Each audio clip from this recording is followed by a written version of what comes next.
Bienvenidos a la segunda edición de nuestro programa Hablemos de Derecho. Como ya saben, mi nombre es Sandra de la edición anterior y quiero presentarles a los nuevos integrantes del equipo.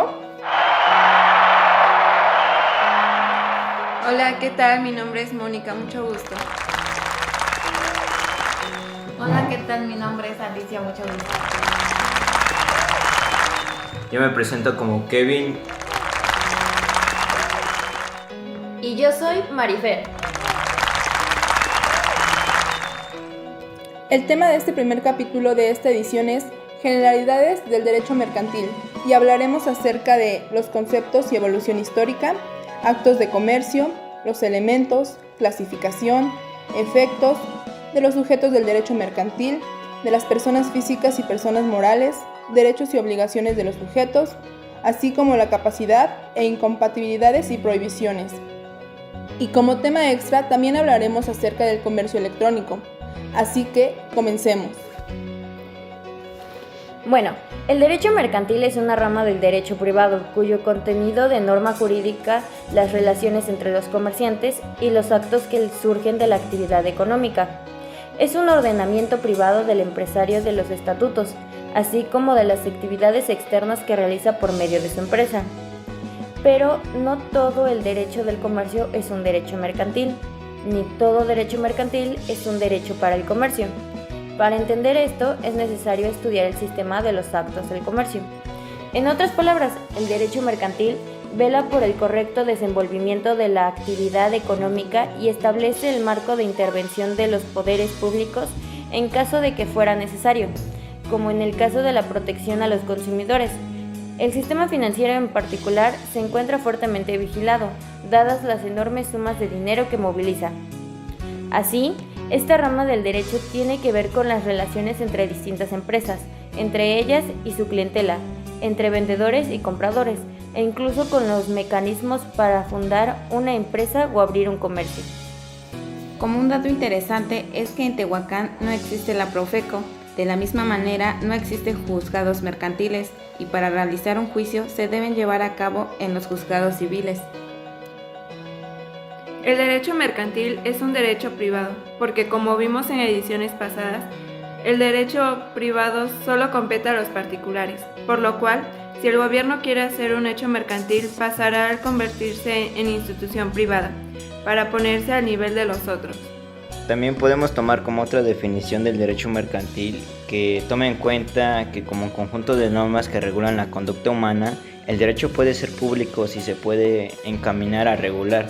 Entonces, como primer punto, es la relación entre el Estado, que cuenta como soberanía, y los particulares.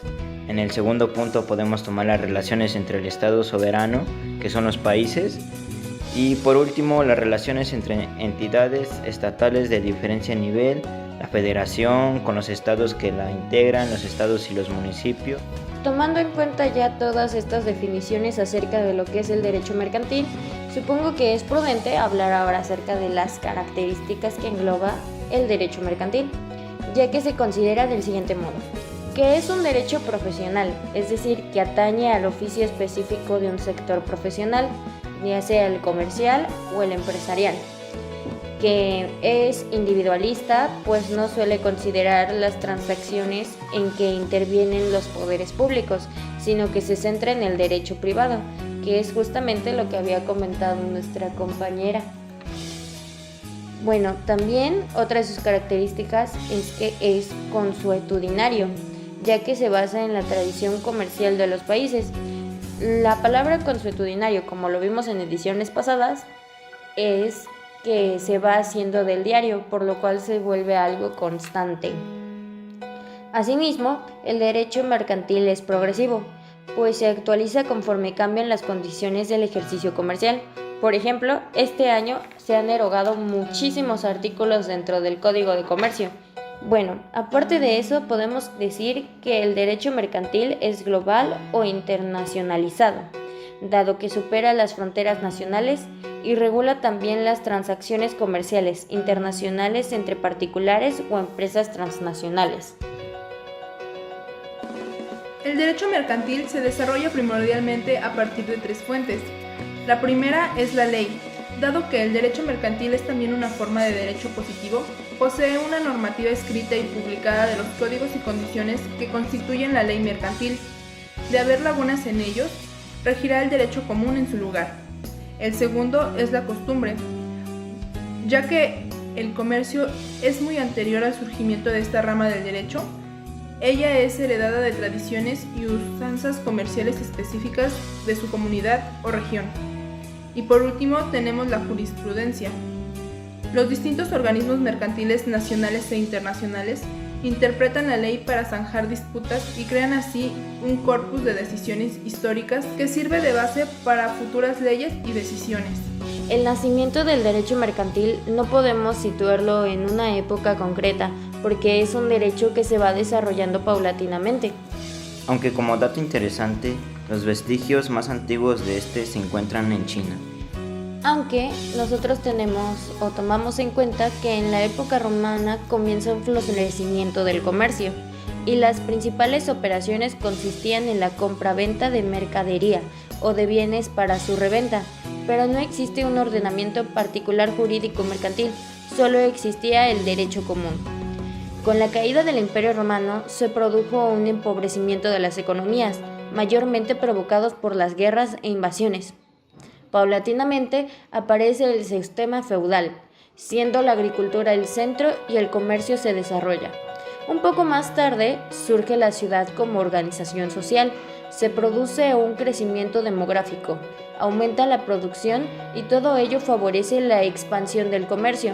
Por ello, en la Edad Media puede decirse que se produce el nacimiento del derecho mercantil como una rama del derecho privado, aunque ese derecho mercantil que ha surgido aún no se encuentra ni escrito ni codificado, pero sí como un derecho distinto al derecho común.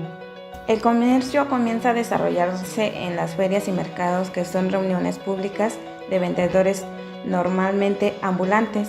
Son verdaderos centros de contratación mercantil y que fueron recogidos y regulados por el actual Código de Comercio. Actualmente, el vestigio de las antiguas ferias son las llamadas ferias de muestras, que aún siendo igualmente centro de contratación mercantil, su finalidad principal es la exhibición, difusión, publicidad de productos industriales. Con todo esto, el comercio va creciendo y siente la necesidad de crear un derecho propio de comercio que esté separado del derecho común.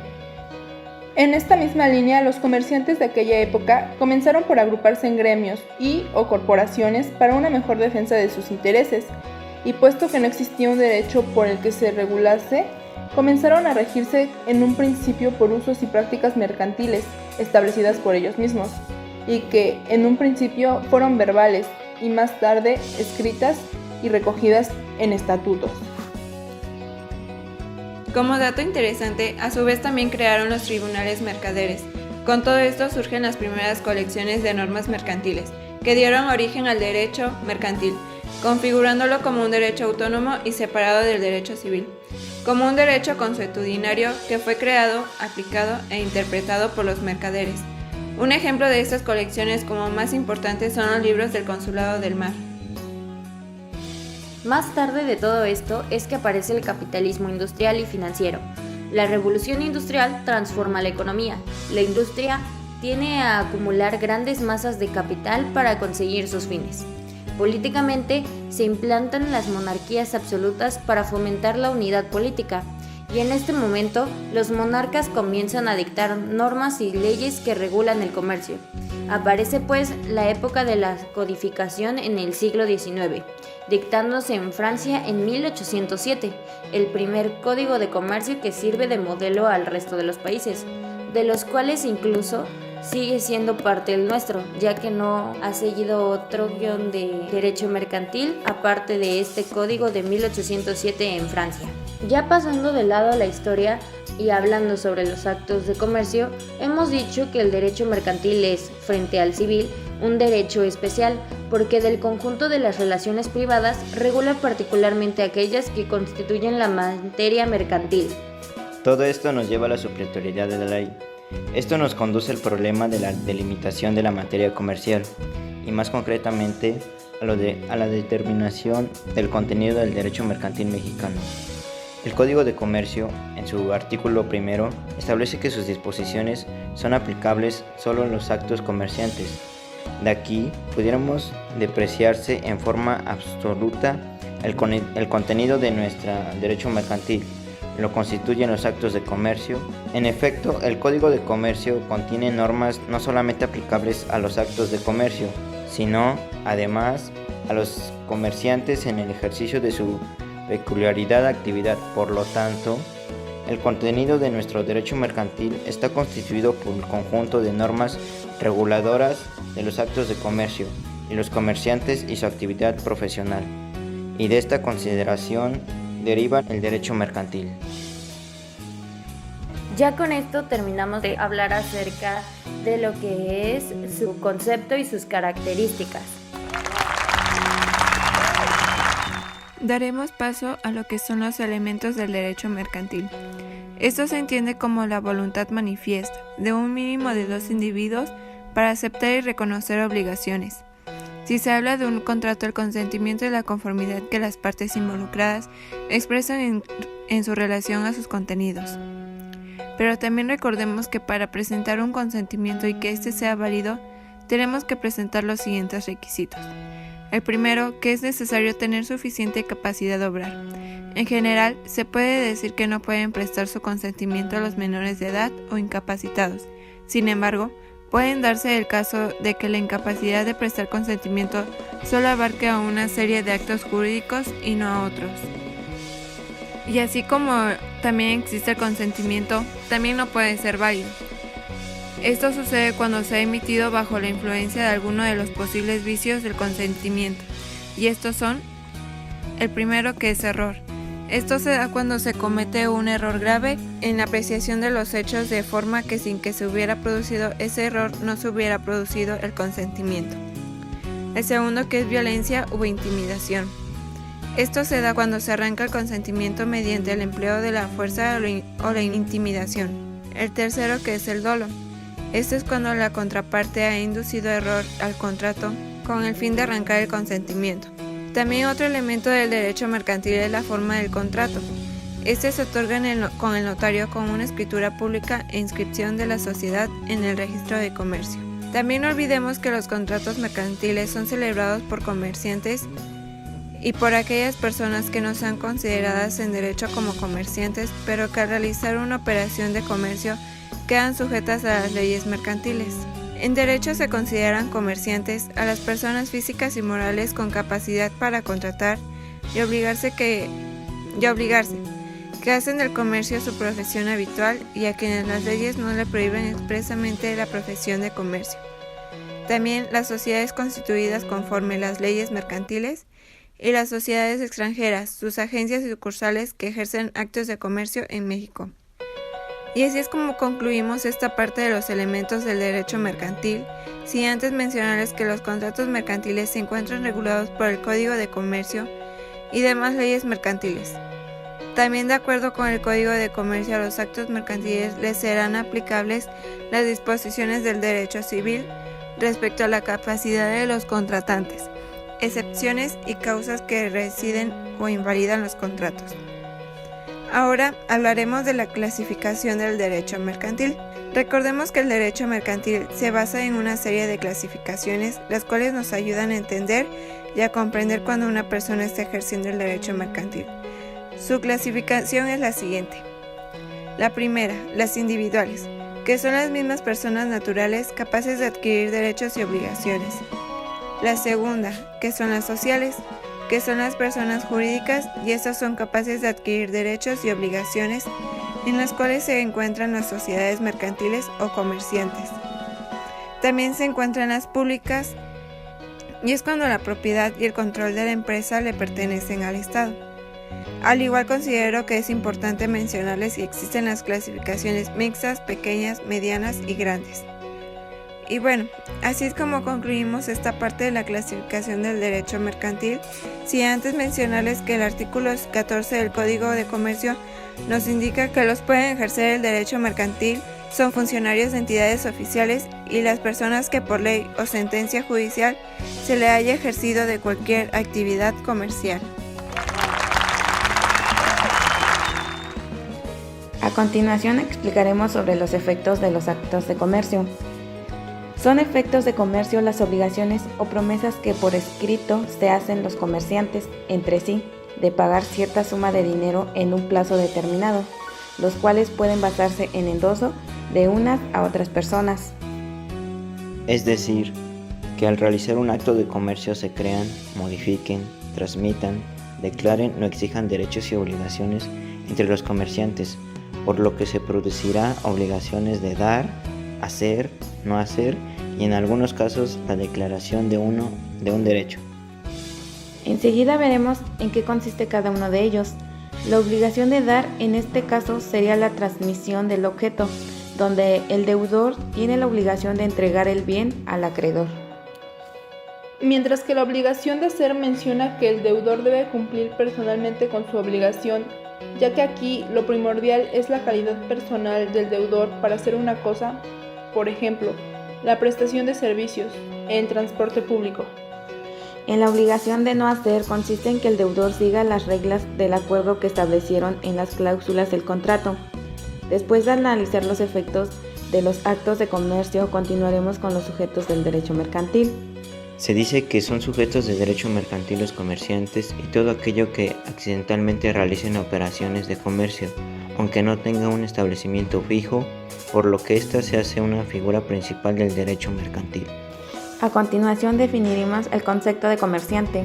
Se dice de aquellas personas que realizan operaciones de compraventa o de permuta con propósito de lucro, es decir, con un fin económico.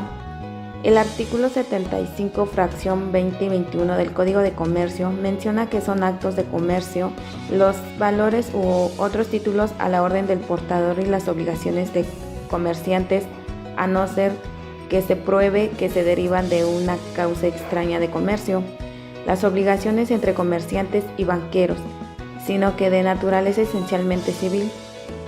También el artículo 358 nos dice que las cosas prestadas se destinan a actos de comercio que se contraen entre comerciantes.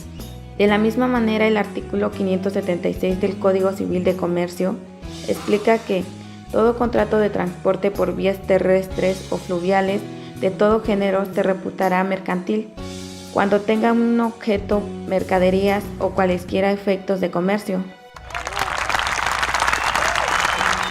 El siguiente tema que abordaremos es acerca de las personas físicas y personas morales. Les daré una breve introducción. Una persona física es lo mismo de una persona moral desde el punto de vista del derecho. La persona física es un individuo con existencia real, mientras que una persona moral es solamente una entidad, pero también tiene personalidad jurídica propia e independiente. La persona física es el ser humano en lo individual reconocido por el derecho a través de una personalidad, otorgándole ciertos atributos que le faciliten y regulen sus relaciones en convivencia social, mientras que una persona moral es una entidad creada por un grupo de individuos que se vinculan de manera permanente con un objetivo en común y fines determinados con el derecho de reconocer con la capacidad para contraer derechos y obligaciones. Las personas morales pueden ser públicas, privadas o sociales, dependiendo de la rama del derecho que permanezcan. Inclusive existen semejanzas y diferencias entre dos tipos de personas legales, tales como las siguientes. En las personas físicas podemos encontrar la capacidad, el nombre es propio, el domicilio donde se establezca, el estado civil, si eres soltero, casado, el patrimonio es acerca de nuestros bienes, y la nacionalidad, nosotros podemos tener doble nacionalidad o dependiendo, mientras que en las personas morales, la capacidad, el nombre es acerca de la denominación o razón social, tiene también su domicilio, y su patrimonio, esto lo contribuye con el capital social, y su nacionalidad es acerca donde se registra el acta constitutiva, en donde se establecerá. Les hablaré más acerca de la razón social. Esto incluye en todo o en partes los nombres propios de los socios, en tanto que la denominación social puede hacer referencia a las actividades que se desarrolla la sociedad o según el nombre inventado. Como segundo punto, la personalidad legal. Ambas personas tienen personalidad legal. Esto significa que pueden ejercer derechos y contraer obligaciones. Sin embargo, en caso de las personas morales, esta capacidad está limitada a las actividades necesarias según el fin por el cual fueron creadas. Como tercer punto es la Constitución. ¿Cómo se crea cada tipo de persona? La persona física goza derechos desde el nacimiento hasta la muerte. Sin embargo, solo puede contraer obligaciones después de haber alcanzado la mayoría de edad. Tiene un estado civil, puede tener más de una nacionalidad. Su situación legal permite elegir entre una variedad de actividades o desarrollar, mientras en la persona moral tiene la capacidad de ejercer derechos y contraer obligaciones. Desde su creación, aunque son limitadas según el fin por el que se crearon. Todas las personas morales creadas conforme a las leyes mexicanas que tienen su domicilio en territorio nacional se consideran mexicanas. Su situación legal está limitada por el alcance de su objetivo social. También hablaremos acerca de las sociedades mercantiles. Es una persona jurídica distinta de los demás socios y en tal virtud tiene un patrimonio, un nombre, un domicilio y una nacionalidad distinto de los socios. El reconocimiento de la persona jurídica determina una completa autonomía entre la sociedad y la persona de los socios. Las sociedades mercantiles, a través de las reglas establecidas por la ley para cada tipo de sociedad, puede reducir o aumentar su capital. Según el artículo 9 de la Ley de Sociedades Mercantiles, establece que toda sociedad podrá aumentar o disminuir su capital observando según su naturaleza. La reducción del capital efectuada mediante el reembolso o los socios de la liberación condicionada a estos se publicará en el sistema electrónico establecido por la Secretaría de Economía. Los acreedores de la sociedad, separada o conjuntamente, podrán oponerse ante la autoridad judicial a dicha reducción. Las sociedades mercantiles también tienen como punto las aportaciones, las reservas, el nombre y el domicilio. Las aportaciones equivale a toda presentación y por lo tanto cualquier cosa que tenga valor en uso o en cambio a cualquier derecho, ya sea de propiedad, de uso o de usufruto. Las reservas son aquellas inmovilidades de las utilidades impuestas por la ley o por el estatuto por acuerdo de los socios. El nombre como personalidad jurídica. Las sociedades mercantiles necesitan un nombre que las distingue de las demás, así como le exige en la fracción tercera del artículo 6 de la Ley de Sociedades Mercantiles, que nos dice su razón o denominación social. El domicilio. La escritura constitutiva deberá señalar el domicilio de la sociedad mercantil, donde se establecerá, según la fracción séptima del artículo 6 de la Ley de Sociedades Mercantiles, nos dice que el domicilio de la sociedad. Con esto hemos concluido el tema de personas físicas y personas morales.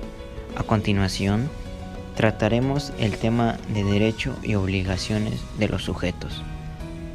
El sujeto es la persona que interviene en la realización de un acto de comercio absoluto.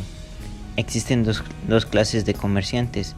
Entre los sujetos del derecho mercantil, los comerciantes personas físicas y los comerciantes personas morales o jurídicas. Los primeras son personas, individuos humanos que se deben llevar a los requisitos que establezca la ley. Para hacer lo segundo son las sociedades.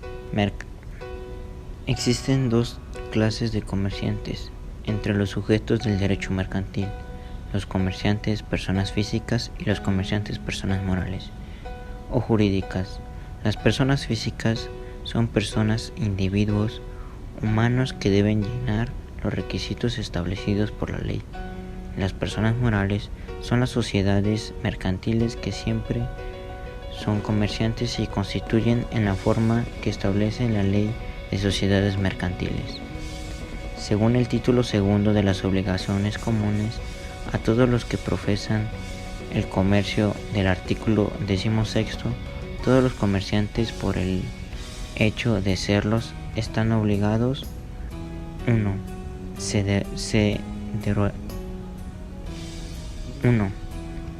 deroga. 2.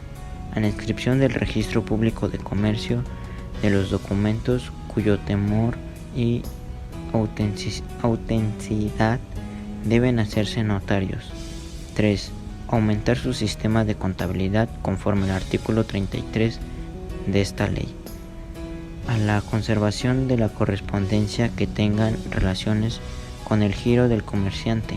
El nombre de su establecimiento, su ubicación y objeto y demás circunstancias, así como aquellas modificaciones de las anteriores, y también la de publicar en el periódico oficial las circulares que dirigen el estado de liquidación y la cláusula del propio establecimiento u oficina. También hablaremos acerca sobre los derechos que tienen los comerciantes. Hablaremos sobre el concurso mercantil, insolvencia, exclusividad de ciertas actividades económicas y agremiación. En concurso mercantil, en caso de su insolvencia, un comerciante puede obtener la declaración de concurso mercantil con la finalidad de acordar un plan que le permita al comerciante obtener la quinta o esperanza de sus acreedores. Un dato importante de las ventajas del concurso mercantil es que representa una oportunidad para el comerciante, negocie con sus acreedores para salir de la insolvencia.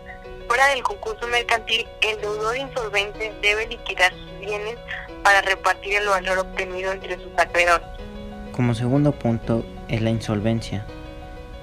Es una situación jurídica en la que se encuentra una persona física o empresa que no puede hacer frente al pago de sus deudas.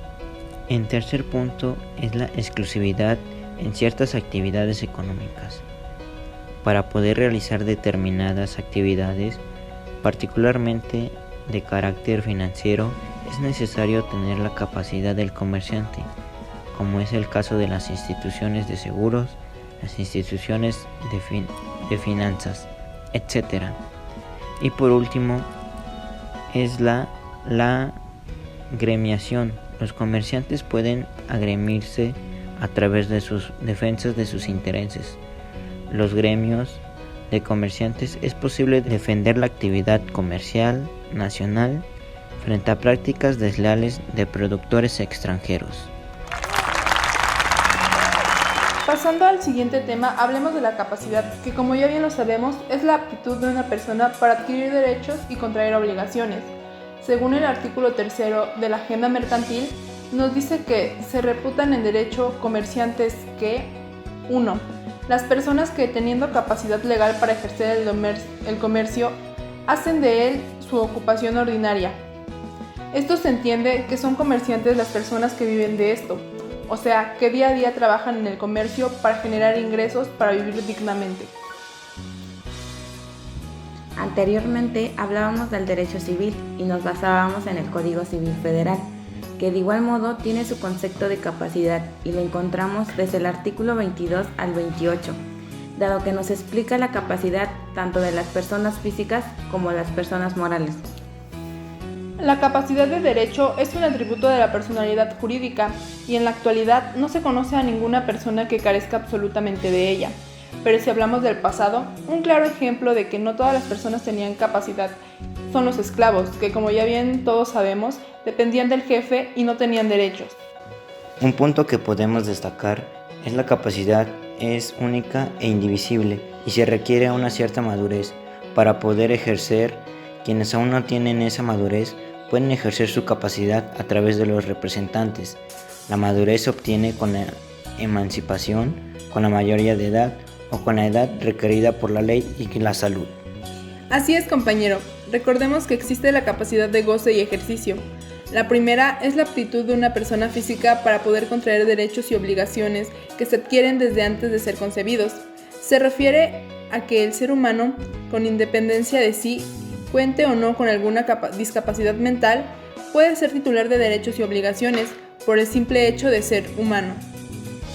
Las personas morales cuentan con capacidad de goce y ejercicio desde el momento de su concepción. Por otro lado, la capacidad de ejercicio es ejercer directamente sus derechos, por lo que puede celebrar en nombre propio o a través de un representante actos jurídicos, contraer obligaciones y ejercer acciones legales en tribunales. Un punto importante para cerrar este tema sería que de igual manera existe la incapacidad. Esta se encuentra especificada en el artículo 450 del Código Civil Federal y nos dice que tienen capacidad natural y legal los menores de edad, los mayores de edad disminuidos o perturbados en su inteligencia, aunque tengan intervalos lúcidos, y aquellos que padezcan alguna afección originada por enfermedad o deficiencia persistente de carácter físico, psicológico, sensorial o por la adicción a sustancias tóxicas como el alcohol, los psicotrópicos o las estupefacientes, siempre que debido a la limitación o alteración en la inteligencia que esto les provoque, no puedan gobernarse y obligarse por sí mismos a manifestar su voluntad por algún medio. Hablemos de las incompatibilidades y las prohibiciones. Se refiere por incompatibilidad al hecho de que por razones de sus funciones o ejercicio de su profesión se encuentran en situación ventajosa.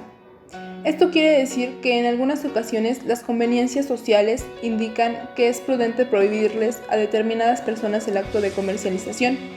La incompatibilidad de los comerciantes tiene por finalidad exclusiva la defensa del comercio y de la honestidad en su ejercicio o la de la rectitud, imparcialidad y consagración con que deben actuar ciertos funcionarios públicos.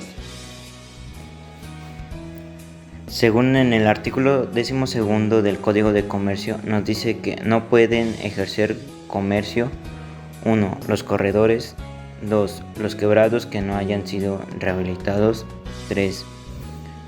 Los que por sentencia ejecutoria hayan sido condenados por delitos contra la propiedad, incluyendo en estos la falsedad, el peculado y la conclusión. La limitación a la que se refiere a la fracción anterior comenzará a surtir efectos a partir de que cause ejecutoria la censataria respectiva y durará hasta que se cumpla con la condena. Y para tener más claro el término, un corredor público es un licenciado en Derecho, habilitado por el Ejecutivo Federal a través de la Secretaría de Economía, para fungir como asesor jurídico, fedatario público, perito evaluador, agente mediador y árbitro en términos de la Ley Federal de Correduría Pública y su reglamento. El asesor jurídico trata de asistir a los empresarios en todas sus actividades para eliminar riesgos. Asesora jurídicamente a los comerciantes en las actividades propias del comercio y en temas ejidales, mineros, marítimos, de propiedad industrial e intelectual, financieros y de telecomunicaciones, con un alto sentido de responsabilidad y ética profesional. En hipotecas sobre buques, navíos y aeronaves que se celebren ante él y para hacer constar los hechos de naturaleza mercantil. Como perito evaluador, permite conocer el valor de los bienes muebles, inmuebles e intangibles y de empresas. Estima, cuantifica y valora los bienes muebles, inmuebles, intangibles, servicios, derechos y obligaciones que se sometan a su consideración por nombramiento privado o por mandato de autoridad competente. Como agente mediador, busca compradores y vendedores para bienes y servicios por cargo de sus clientes.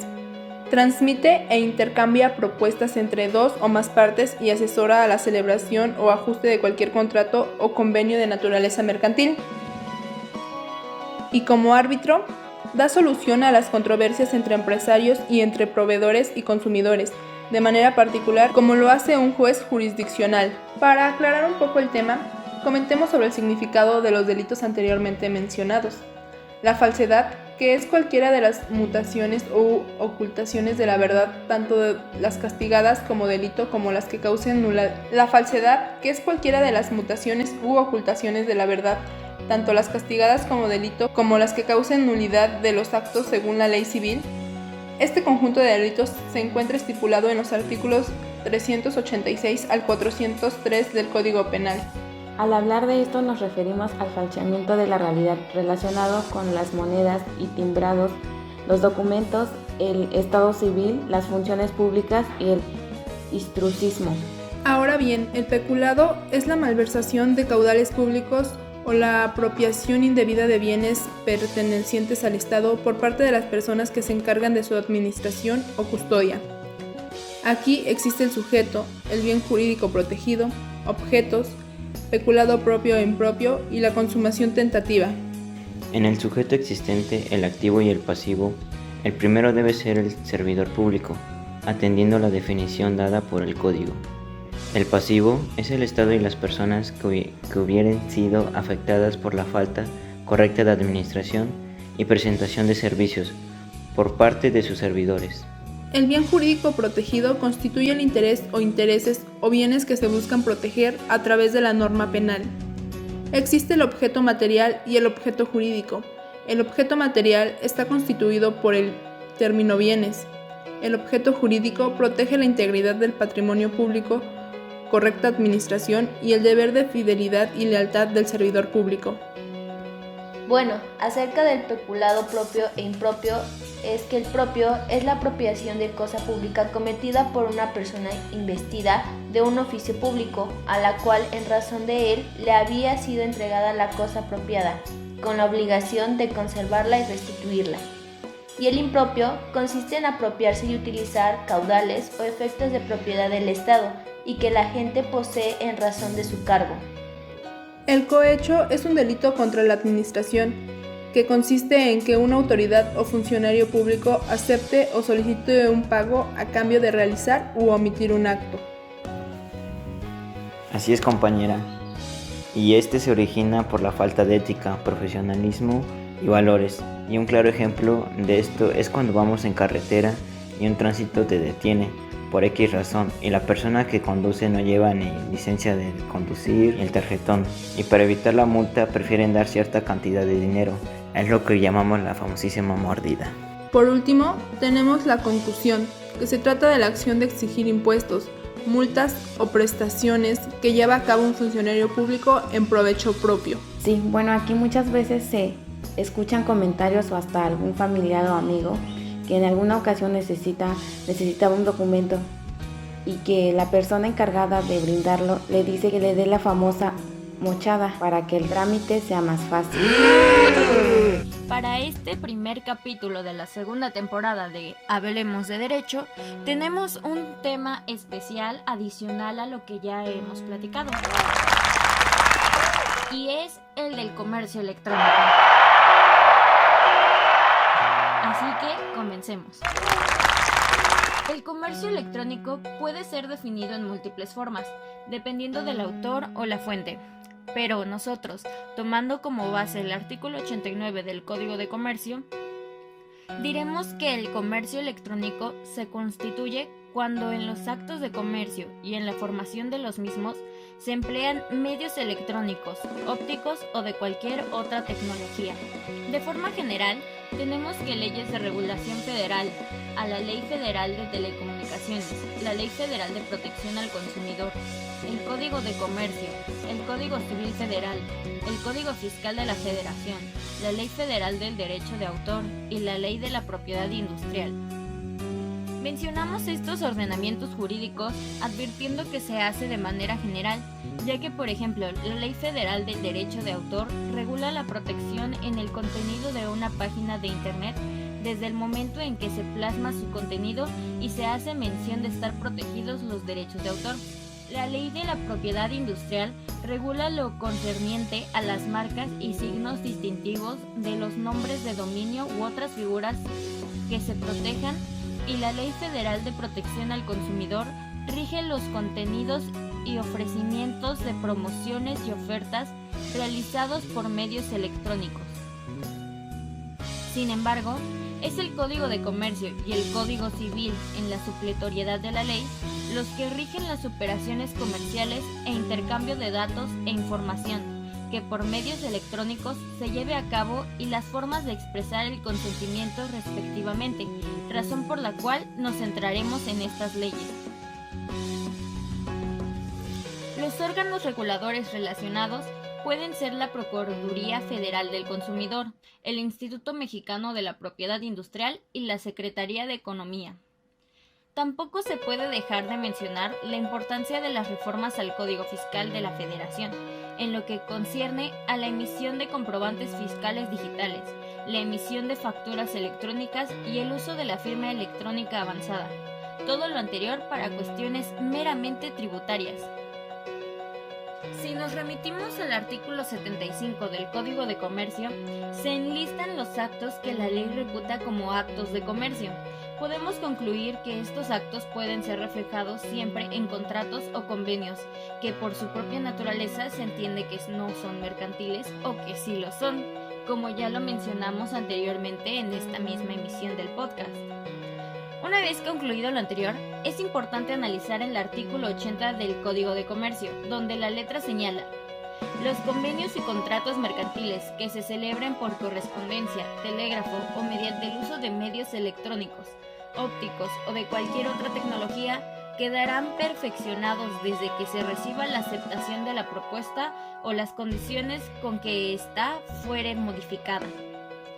La reforma a este artículo fue de suma importancia, ya que por vez primera la ley contempla a los medios electrónicos como un canal para la perfección del consentimiento entre las partes de un acto de comercio que se celebra por medio de un convenio o contrato.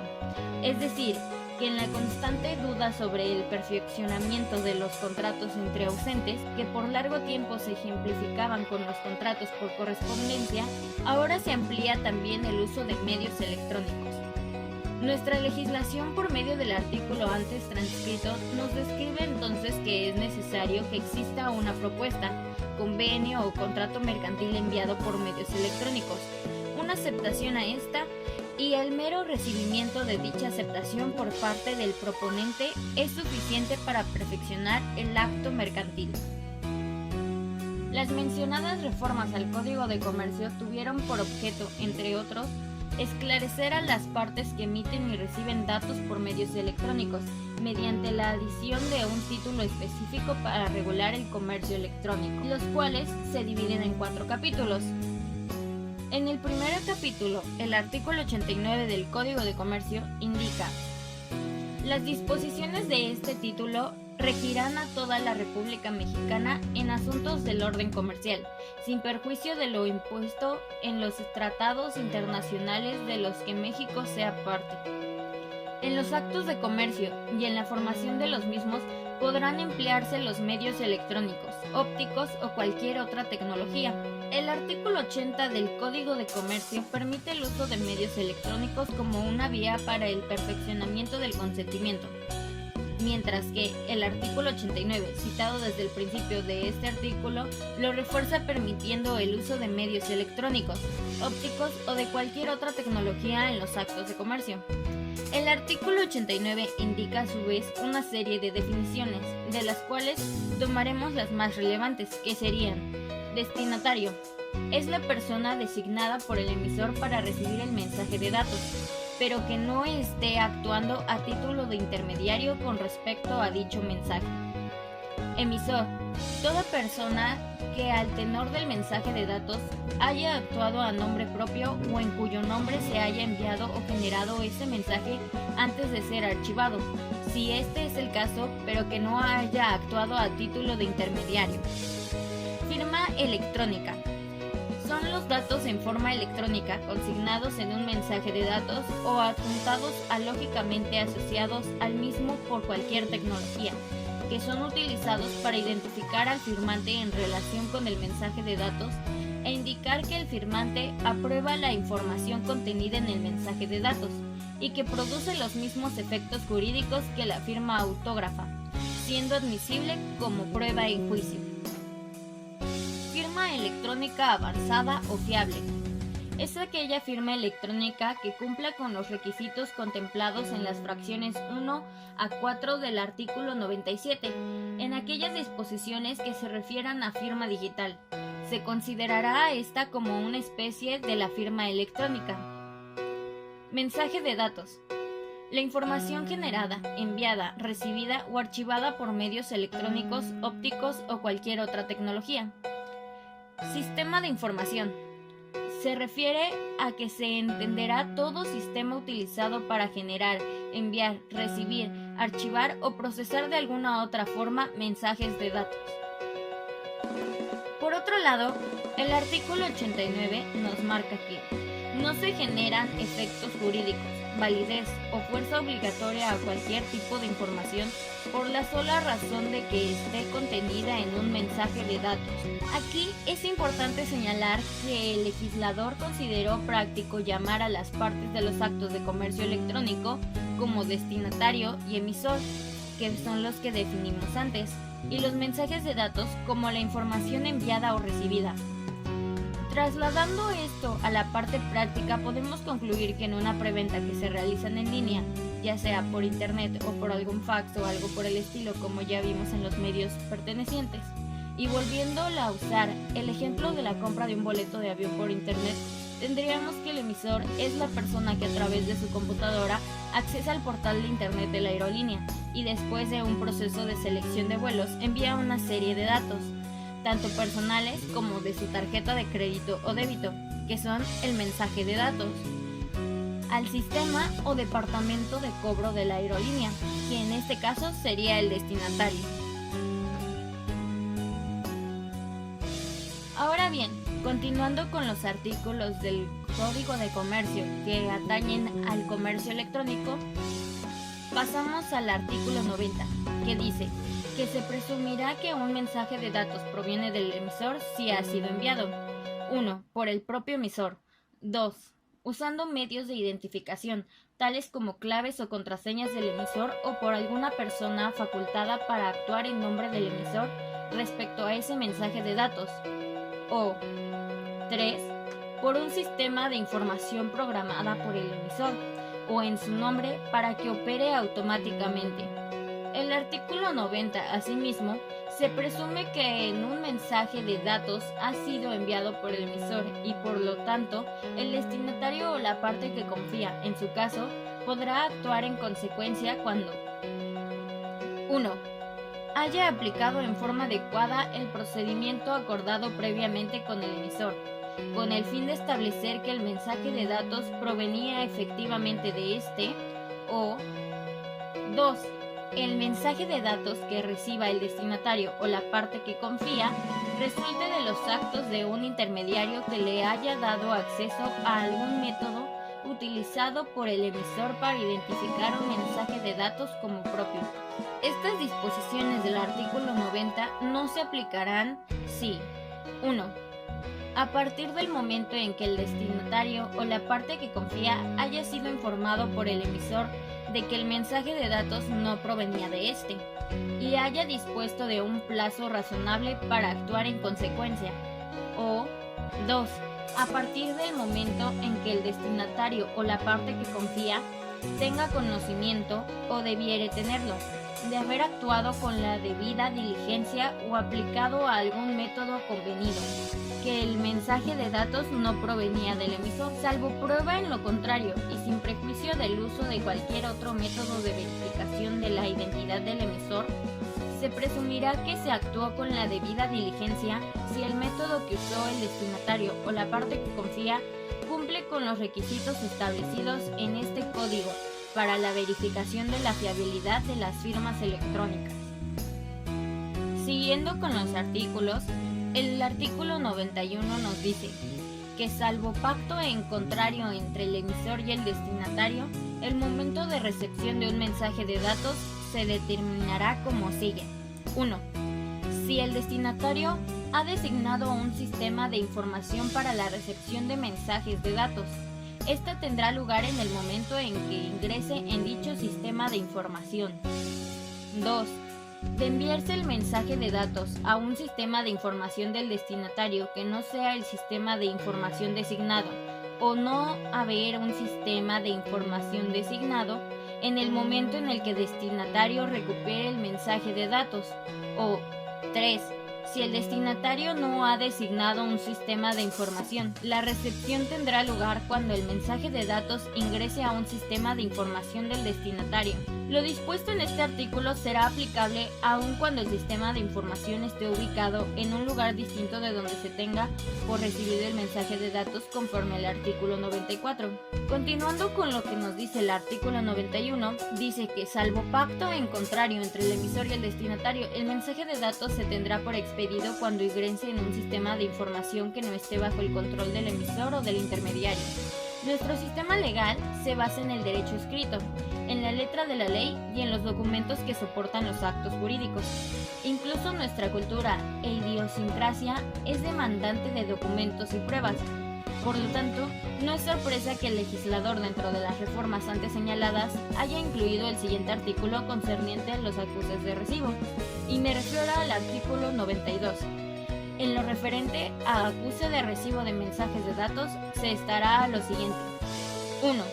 Si al enviar o antes de enviar un mensaje de datos, el emisor solicita o acuerda con el destinatario que se acuse recibo del mensaje de datos, pero no se ha acordado entre estos una forma o método determinado para efectuarlo, se podrá acusar recibo mediante a. Toda comunicación del destinatario automatizada o no, o b. Todo acto del destinatario que baste para indicar al emisor que se ha recibido el mensaje de datos. 2. Cuando el emisor haya indicado que los efectos del mensaje de datos estarán condicionados a la recepción de un acuse de recibo, se considerará que el mensaje de datos no ha sido enviado en tanto que no se haya recibido el acuse de recibo en el plazo fijado por el emisor, o dentro de un plazo razonable atendiendo a la naturaleza del negocio, a partir del momento del envío del mensaje de datos. 3. Cuando el emisor haya solicitado o acordado con el destinatario que se acuse recibo del mensaje de datos, independientemente de la forma o método determinado para efectuarlo, salvo que a. El emisor no haya indicado expresamente que los efectos del mensaje de datos estén condicionados a la recepción del acuse de recibo y b. No se haya recibido el acuse de recibo en el plazo solicitado o acordado, o en su defecto, dentro de un plazo razonable atendiendo a la naturaleza del negocio. El emisor podrá dar aviso al destinatario de que no ha recibido el acuse de recibo solicitado o acordado y fijar de nuevo plazo razonable para su recepción, contando a partir del momento de este aviso. Cuando el emisor reciba acuse de recibo del destinatario, se presumirá que éste ha recibido el mensaje de datos correspondiente. 4. Cuando en el acuse de recibo se indique que el mensaje de datos recibido cumple con los requisitos técnicos convenidos o establecidos en la ley, se presumirá que ello es así. Ahora bien, el artículo 93 nos dice que cuando la ley exija la forma escrita para los actos, convenios o contratos, este supuesto se tendrá por cumplido tratándose de mensajes de datos, siempre que la información en él contenida se mantenga íntegra y sea accesible para su ulterior consulta, sin importar el formato en el que éste se encuentre o represente. Cuando adicionalmente la ley exija la firma de las partes, dicho requisito se tendrá por cumplido tratándose de mensaje de datos, siempre que éste sea atribuible a dichas partes.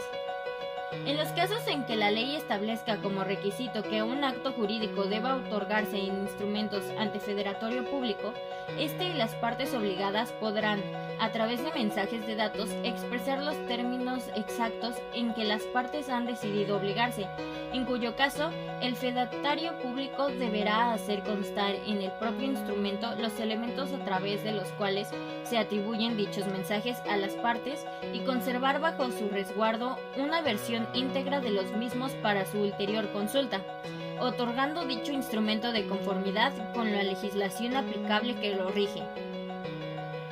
Pasando ahora sí al artículo 94 anteriormente mencionado, nos marca que, salvo pacto en contrario ante el emisor y el destinatario, el mensaje de datos se tendrá por expedido en el lugar donde el emisor tenga su establecimiento y por recibido en el lugar donde el destinatario tenga el suyo. Para los fines del presente artículo, 1. Si el emisor o el destinatario tienen más de un establecimiento, su establecimiento será el que guarde una relación más estrecha con la operación subyacente, o, de no haber una operación subyacente, su establecimiento principal. Y 2. Si el emisor o el destinatario no tienen establecimiento, se tendrá en cuenta su lugar de residencia habitual. El artículo 95 dice que conforme al artículo 90, siempre que se entienda que el mensaje de datos proviene del emisor o que el destinatario tenga derecho a actuar con arreglo a este supuesto, dicho destinatario tendrá derecho a considerar que el mensaje de datos recibido corresponde al que quería enviar el iniciador y podrá proceder en consecuencia. El destinatario no gozará de este derecho si sabía o hubiera sabido de haber actuado con la debida diligencia o de haber aplicado a algún método provenientemente acordado, que la transmisión había dado lugar a un error en el mensaje de datos recibido.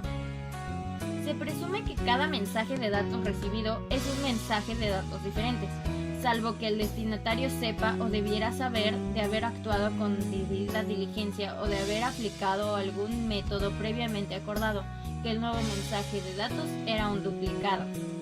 De tal forma que el Código de Comercio, primeramente, reconoce a los medios electrónicos como una vía para la celebración de convenios y contratos mercantiles, así como define a las partes involucradas y a la información a enviarse. También nos indica las reglas de presumir la procedencia y el envío de la información. Nos da luz sobre el momento de la recepción y expedición de la información. Aclara la forma de acusar recibo de la misma. Categoriza a dicha información como escrita y firmada cuando la ley así lo exige. Abre la posibilidad de protocolizar el acto jurídico realizado por medios electrónicos ante un fedatario público.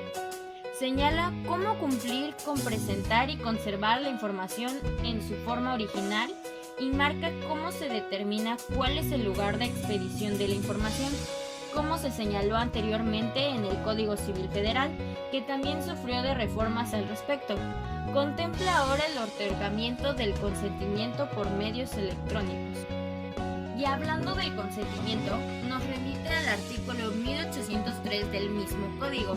El consentimiento puede ser expreso o tácito. Para ello se estará a lo siguiente. 1. Será expreso cuando la voluntad se manifiesta verbalmente por escrito por medios electrónicos, ópticos o por cualquier otra tecnología y por signos inequívocos. Y 2. El acto tácito resultará de hechos o de actos que lo propongan o que lo autoricen a presumirlo, excepto en los casos en que por ley o por convenio la voluntad deba manifestarse expresamente.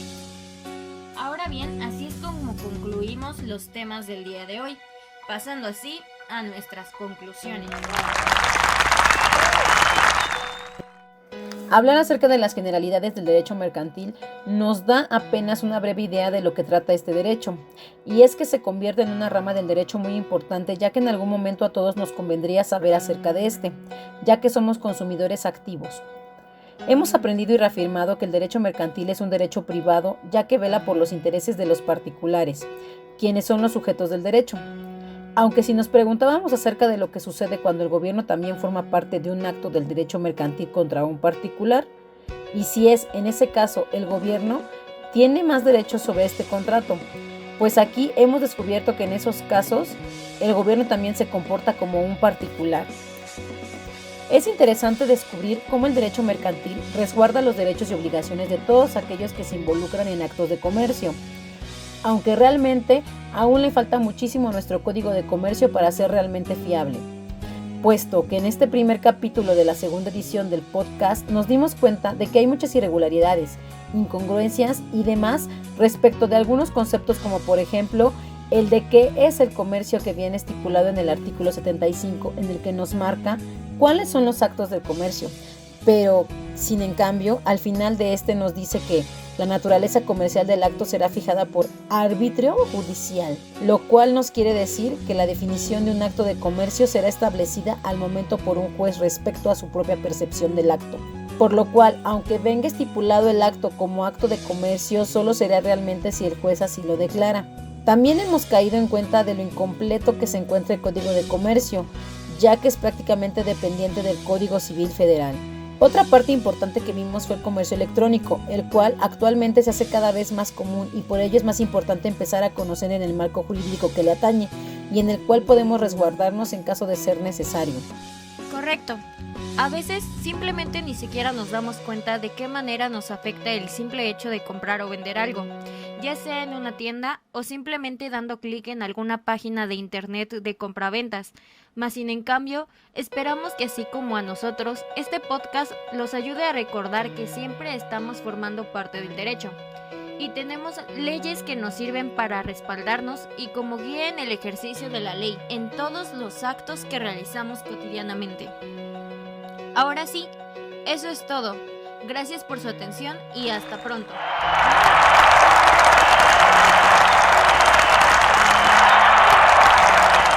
No olviden darle like al video, compartirlo y suscribirse a nuestro canal. Los esperamos en la próxima emisión. Gracias.